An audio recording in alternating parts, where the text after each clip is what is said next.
MP ke kuyeseliswe ekuteni ukuthi ex officio shothi nje yena umuntu lode isitulo enkundleni isitulo sakhe lesikhona singasephalamende ethonayo noma kuna imithetho 9 mhlambe liyachaywa katheni lesi vencenye lesingasiwo awe ngaso ubuye useluleke ngeke esawaqala emangasikhuluma iqiniso lukhetho vele lisebenza ngayo imali uconvince abantu mhlambe lokunye nanani nekumaintaina nje ubudlelwane nabantu ningasuka niye emphakathi niye kuyocela endlini ukuthi sicela kwendana ngomsebenzi nangu sifisa kuyoboleka emathende sicela manje indlu lethu isibukele inzalo babuke emathuba ukuthi baqala so naloyo lothi mhlambe atofuna lusito kuleti khwama leti khona uthi nje angisebenze nyalo ngoma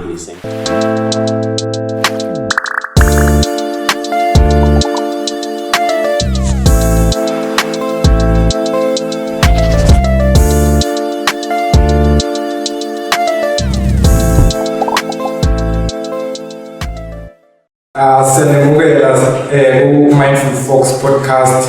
This is our very first episode, and we are hosting our very own MP, Member of Parliament, Darazo Boze Emuva. And mind you, he is one, if not the youngest Member of Parliament,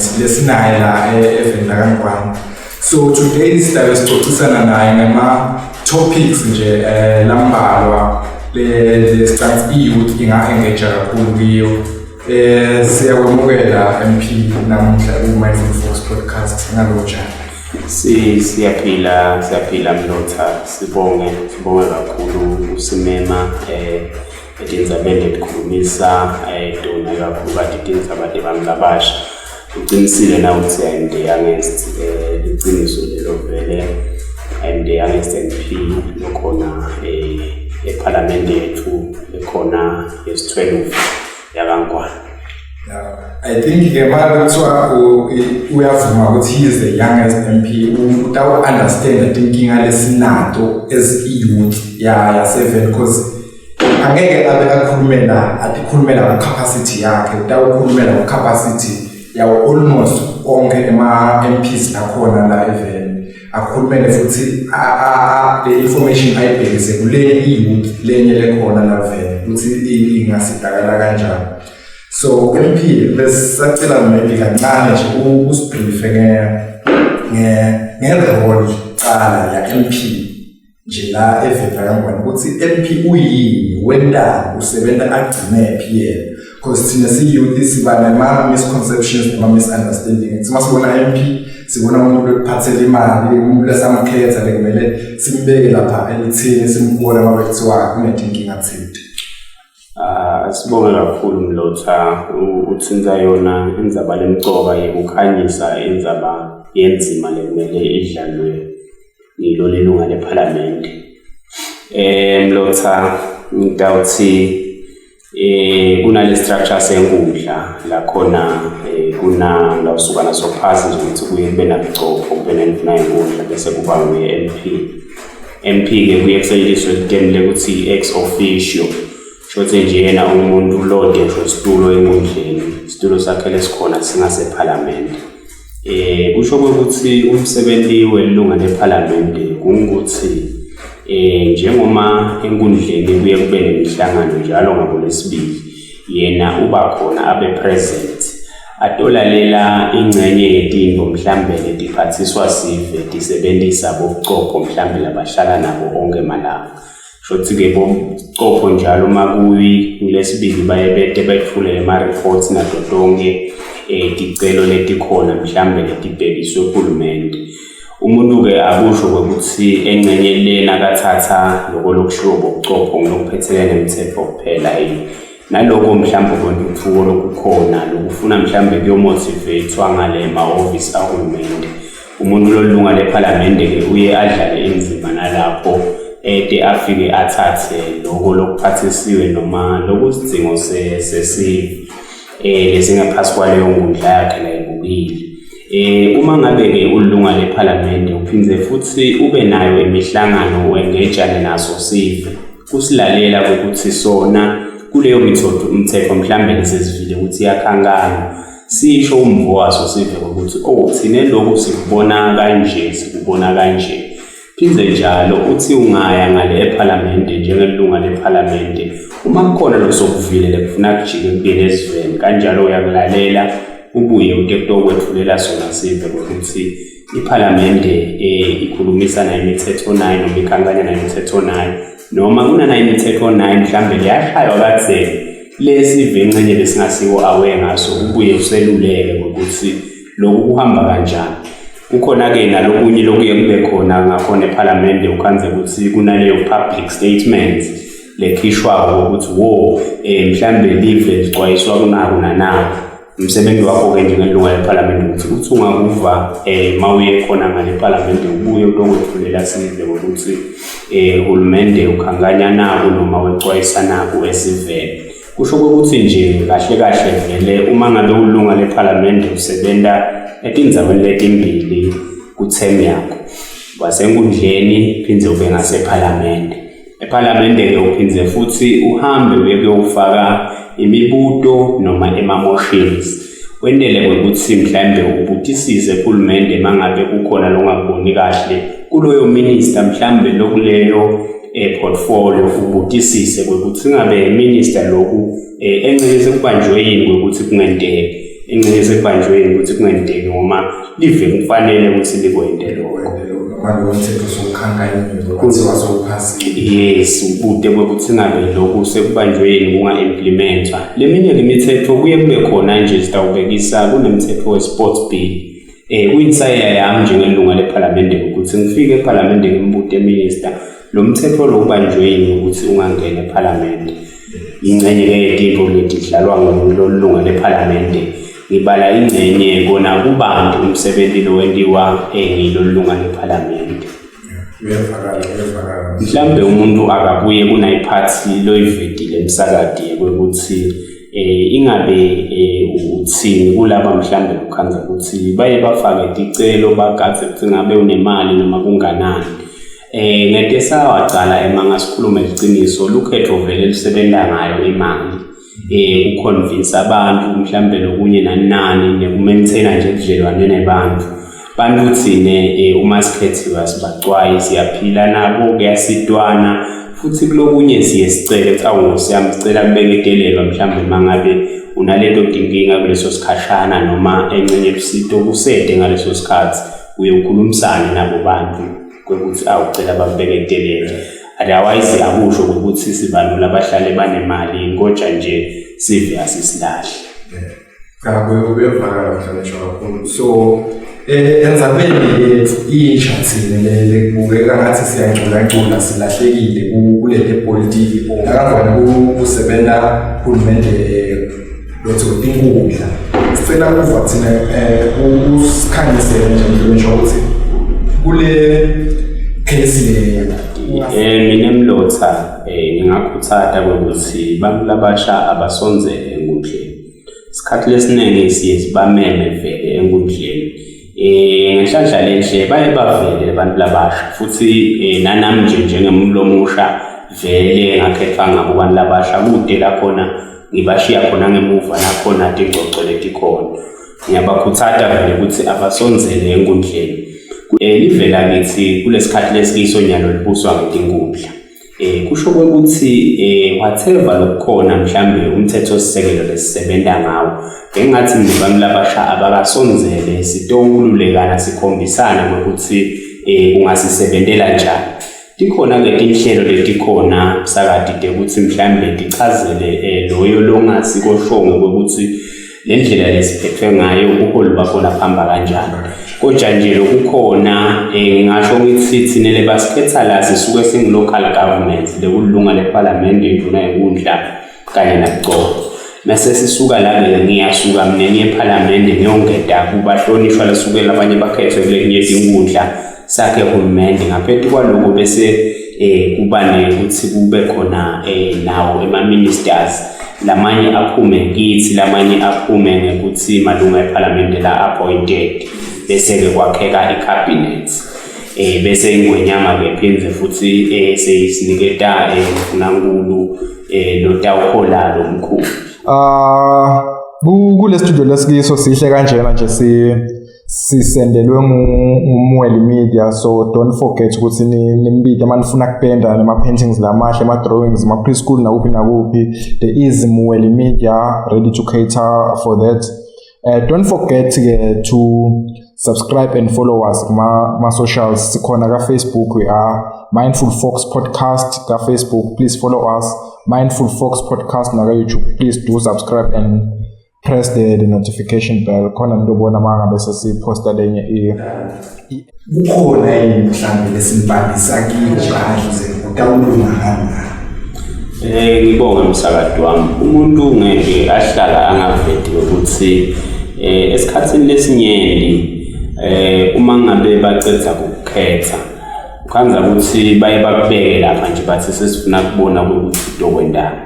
Lekinto ke lesizame ngawo wonke emandla thine njengale councilor lenyalo sithe masicetha ukukhetha sabuyela kubantu sayosho ukuthi sitobabonga futhi sithi sitobabonga ukuthi basikhethile, sicela ukuthi basiphathise kulokunye.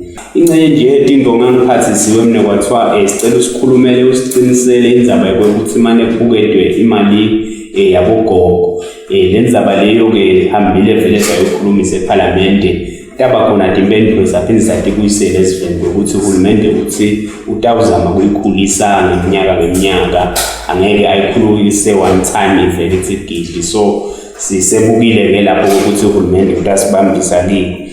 Lokunye besibakhanza vele labantu labasha bathulumise letindzaba leko ukuthi ngabe ngimaphi emathuba langabukwa ukuthi mhlambe atosithuthukisa.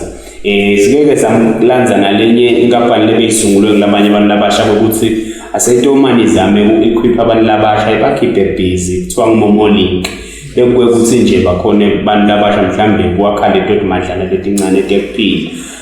Naloko solo siyalanza letinhlelo sibalanzile ke nabo youth fund njengenkundla ukuthi abete batoshumayela nabo batochazisisa ukuthi bangayi-accessa kanjani le mali leyo noma lesikhwama leso lesakhelwe bona abantu labasha. Sababita abantu labasha abasonzela bativela, labanye sazama kuhamba nabo sibachathutisa, labanye bawe endleleni, labanye njalo bajinge baphumelela ke ukuthi mhlambe beme nathi sachubeka sahamba kanye kanye. Bona akusiyo into lemelula umsakadi anguvete lokho kodwa nje siyakwetama imihla ngemihla ukuthi awubuyani phela sisebendeni nathi dikhwama takhelo ukuthi sitithuthukise njengabantu labasha. Ikhona ke dinsaye yavele nakhona lapho kusasenjedwa asisho ukuthi kusimuntu kodwa nje siyekama ukukhulumisana nabo bantu labasha ukuthi kabasonzele bangabi khashane ikakhulu nayo inkundla lekhona. Vele bakala msakho ukuhlonishwa ukuthi indzaba lemgcoka kakhulu le yabo yofande ube yekudevelopa yona le ensha kuvuleke kube namathuba business the entrepreneurship. Ukhuluma ngayo ifande lana ukuthi laba le youth iyasitakala le vele ihambe iwe endleleni mhlawumbe sesitakele mhlawumbe ingasitakala. Ngabe ngumaphi lamanye ama-platforms noma ama-power status kungasetshenziswana nawo lafana nawo bona labo enterprise development fund ukuthi bangasita nabo because sihle siva ngandleleni sithi okay kunemali bezatenkundleni ukuthi uthethe enkundleni ukuthi ukukhulumisana nabantu basenkundleni ukuthi hayi banemali leyo sokukhuluma ngayo ifana le inhlangano mali ingabani mali ukuthi imali ihlukene kanjani ukuthi le akayofana iyaphi lena iyaphi ize sengufake ephacele ukuthi ukhulumele bakayofana noma sikho but kule ilokwatiko wena mhlonishwa. Ngibonge umsakade ngicela ukukhanyisa dikhwama lendathi ditakuto supporta sive mhlambe abantu labasha laba basetenkundleni ukuthi nje labangaphasi kwaleyo nkundla. Kusho ukuthi isikhwama sekuqala vele lendathi nje dedicated for umuntu lomusha kusuka 18 uye 35 nguloyo fund. Isikhwama ke leso lesikhona vele ukuthi umuntu lomusha angayithatha ithuthukise. Isikhwama lesinye lesikhona sinetinkinga bona mhlanye leso ke simbandzakanya wonke umuntu ongedluli kweminyaka le-18 fanele sisenenkinga lenkundleni yakithi kukhona dikweleti letikhona kanzi lo nhlanyelo unemthetho lothi ungaze kubolekwe maba sengayibuyisi laba labayiboleka asikhoni kuphindze zingedela abanye labasha sibathatha in groups le group mangabe ibhadele kahle yonke siyakhona kungeda labanye baboleke labo labakhona ukubhadala kahle bachubeka baboleke basebenzise kanjalo ngokuthi indlela yabo yokuboleka ikahle isikhwama number 2 isikhwama sesithathu lo RDF lekuthiwa ke Regional Development Fund leso ke isikhwama sekuthi sitithuthukise as a group lelethi ungataccess as a individual but lesi sifuna ukuthi ke nibe igroup ke lesukela kubantu labalishumi kuya labo ke bayahlangana bede khona enkundleni noma lokanye baqale nje phasi basesenaye babe ucopho bavete ukuthi bane idea ukuthi bafuna ukwenza nomsebenzi na lokuhlangana lesikhwama leso ke imali yokuthi kudevelop nje awujikisi lutho awubiseli lutho emuva lokusho ukuthi bantu labasha nje lapho bakhulumisana bacopho balizinephupho lekanje abese sokuyabachazela naye ukuthi kulesikhwama lesi kutaba neform lesidaligcwalisa ikhona ke indzaba levama kucosha labanengi kanzi phela indzaba lengasebenzeki abantu bayibacoshwa ngegama lokuthi kufuna ube na 10%. Ngicela ke kwenta mhlambe ungibekise nje ngemhlobo lebhizinisi lengathiwa ufuna kulisukela la khona ungeke ikhanze kufuneka lo cash ukuthi ufuna 10%. Ngakubekisela ngithi niyahlangana nabantu labashani balishumi nithi nje 8 nesifuna mhlambe kubolekisa ngemathende kuthole emathende nemabhodo nana lapho kuna lokuthiwa indlela yakwakha 10% in kind losho ukuthi nobe yini leningathi nidana kuyiveta yekulekelela 10% yathatha uma ngabe nje nengilescothi lesi ningasuka niye emphakathi niye kuyocela endlungu ukuthi sicela kwendana umsebenzi nangu sifisa kuyobolekza emathende sicela manje indlungu lethu isibukele indzawo indlungu ke itazeyeta ibukela labo bantu labasha indzawo mayifika kule ndzawo labantu labasha njengoba balishumi utawuta ke laba lesithi bathuthukisa bethu labaqhamuka ngani emahhovisini ahulumende bete batobakhulumisa uma ngabe indlungu seyibalekile lendzawo labathuthukisi batawuta ku record bathi wona indzawo seyitholakele kutholakala kwalendzawo uma ngabe kukhona lendlungu lokubhadela noma lokwentiwe kuyaqala kuyarekhodwa kuyaconvertwa kweniwe imali noma ngabe kunegotiate kwani uma ngabe nje na indzawo sebaniketiwe kwaze kwathiwa mhlambe lo msebenzi wena ukuthola emathende utawubita 200,000 kuthiwa ke okay lendzawo lena asifensele kuze kuba secured uma bayifanisela labantu labasha kuyaqala kuyabalwa kuthiwa mhlambe kufensela kuthatha emalanga lamathathu tawubala kuthiwa encebede kutosebenza bongu-10 kuthiwa ke umuntu lomusha lapho ubhala 60 rand kuyarekhodwa shothi nje close to mangabe lamalanga mhlamba amathathu ngelanga kubhala lo 600 le mali yako 3 mangibala kahle 2.4 kuyabala sekuyangedwa 2.4 uyamkhumbula ukuthi 10% wa 200,000 is 20,000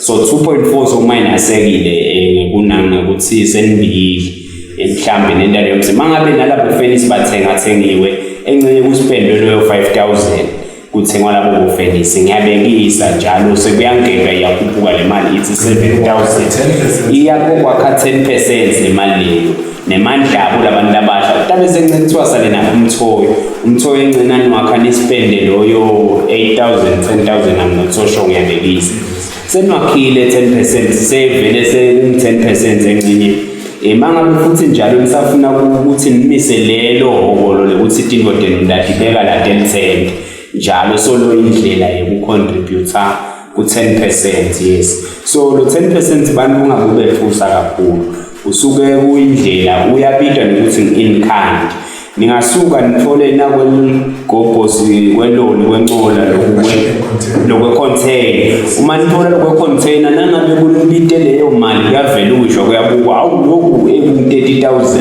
sevele na 10% wena sekumelula kanjalo niyakhona kuhlangabetana nekuthi nikhone accessa lo RDF yinto lengicabanga ukuthi mina ngingakhuthaza kubantu labasha ukuthi bangemi icalo bemekhashane bakhulumisana nemuntu lobuya khona abefika enkundleni mathupha bethe kukhulumisana nathi sibakhethwa abo sidele futhi ukuthuthukisa bona sibuke ukuthi ngukuphi lesingakwenda kube possible nema ideas kukhona idea mhlambe lomnye lengavela naye siyibuke nathi ukuthi iworkable yini noma ilukhuni kanganani sibukusana lo RDF ke akakhethele ukuthi ufuna kodwa ithuthukisa kanjani ngaba ufuna ke businessini ngabe nifuna kushintsha indzawo yenu nifuna kuyendela ini nifuna kwendani uyeda nje lapha ne-idea ukukhulunyiswane kubukakala indlela ukuthi uthuthukise so ngaphethu ke kwaleti khwama lesengitibalile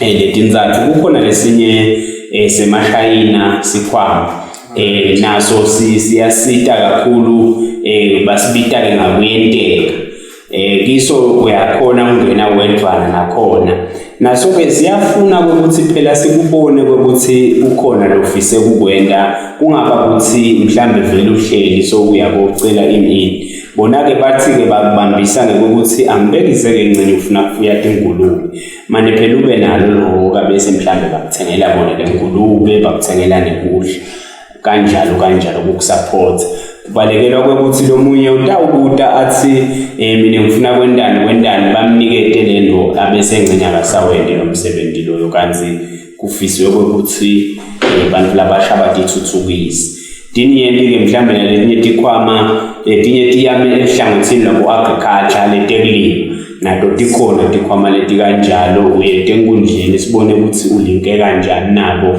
bakusekele njengemlomusha uhambe ulimi siyakukhuthaza nje ukuthi vele emasimi labonakala alele emakhaya abantu labasha bete enkundleni sibukusane sambe siyonconcotha kunetikhwama tabohamba ubuye nalapho uletha khona ama-subsidy la kune-subsidy khona ufaka imadlana wendele ukuthi ulekeleleke kutekulima lengingakuveta nje umsakazi wami liveleswele emabhontshisi uma kungabe kusukume abantu labasha bathi bafuna kulima emabhontshisi bangakha imali lenhle kakhulu umsakazi wami. Siyabonga kakhulu Mhlonishwa. Kulenkunamile nakulokhethwa ukusho uMhlonishwa Ntando ukuthi incube lama-funders or la kulento imali khona bafuna nawe uyivele phije ukuthi lana ukuthi ngeke imali batanginika le mali bese angisakhala mina angisakhala emaphela lokufaka le mali yakho lapha nawe bendlela ukuthi wathi le business vele ngayiqhuba faithful because nami ngilimele side lami hayi ukuthi nje uthanda uthola imali eqhamuka le khashana bakulethele ukuthi uyidle ekhaya yini le mali leyo. Ningakhohlwa ukufollowisha Facebook wethu ni-subscribe na YouTube wethu bese ni-click i-notification bell khona sitawukhona ukuthi masiposta le episode usheshe ubone. One last question Mhlonishwa ukuthi ngabe le youth lese iwatholile la mabhizinisi ngabe noma nama-funds kulama-donors noma lama-funders iyakhona imvelo ukuthi bese iyaqhubeka amabhizinisi awu ayaphakama noma-ke asimasaphakele phindze ufakwe labanye uchashwe labanye labakhona la emphakathini-ke noma ubuyisele besivele kulo mphakathi ngabe kuloko wakhona ukuyini kwenteka into efana naleyo. Ngibonga msakade ukuthinta indzaba lenkulu ye-business growth. Lengingakuveta msakade wami esikhathini esiningi bantu labasha babuke emathuba ukuthi bacashwe. So naloyo lothi mhlambe atofuna lusito kuleti khwama leti khona uthi nje angisebenze nyalo noma ngisengingeni nyalo ngiswele umsebenzi nyalo. So wonke ukhanza ukuthi uyangena laphana uyasifaka isicelo sakho uyakwenda lo mkhicitelo wendabo kodwa emehlakhe asekuthenini ngabe ngikuplanda uqashwa khona.